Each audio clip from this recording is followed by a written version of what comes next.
Bonsoir, mademoiselle. Nyt tulee tämä uusi ruokaohjelma. Usean tunnin haudutettua sian ja naudan lihaa jalostajalta. Erittäin hyvä. Koska epäilen, että siitä hiukan saattaa valua rasvaa, käytän tämmöistä pöytäliinaa. Tai niin kuin, no sitä voi kuvata pöytäliinaksi. Se on liina pöydällä. Pikku hetki. Nostan ystäväisemme tähän paikalle. No niin, mä käytin apuna pikku koivun halon pätkiä ja pelastin herkullisen purkin sieltä. Ja nyt se pitäisi sitten avata. Pulloavaaja on tossa.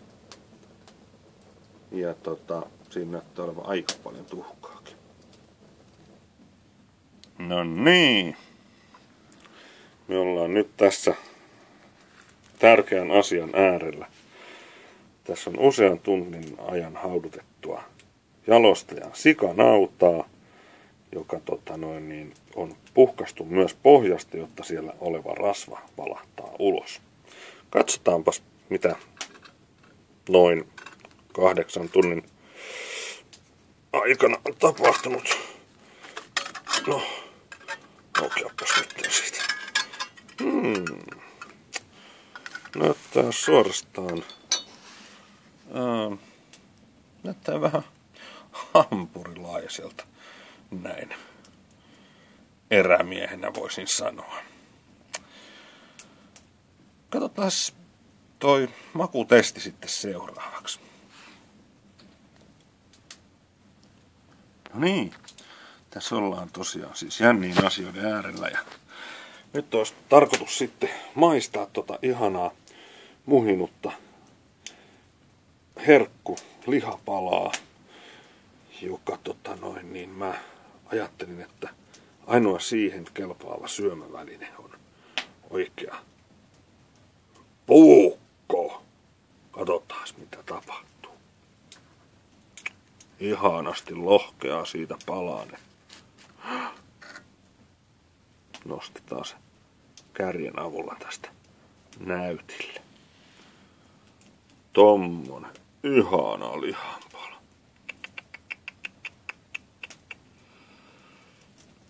Ja nyt se putos. Just kun mä rupesin miettimään tätä mun itseni valaisemisasiaa samalla kun... No, jätetään... Katsotaan nyt mitä menee. Tää on todella kuumaa. Mä annan hetken jäähtyä.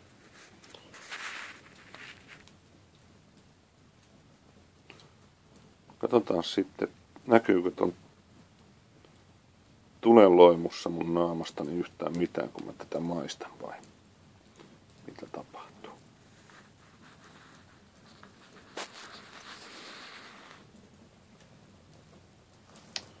Näin.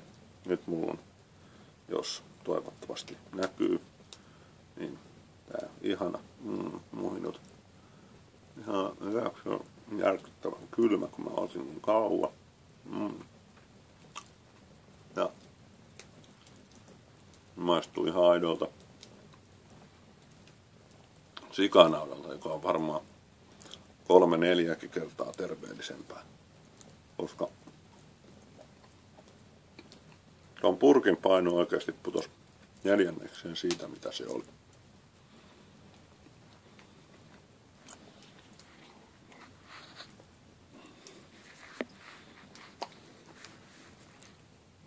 Tämmöiset eväsretket meikäläisellä tänä päivänä ja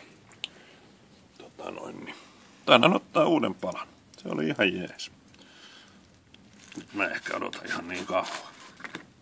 Moikka!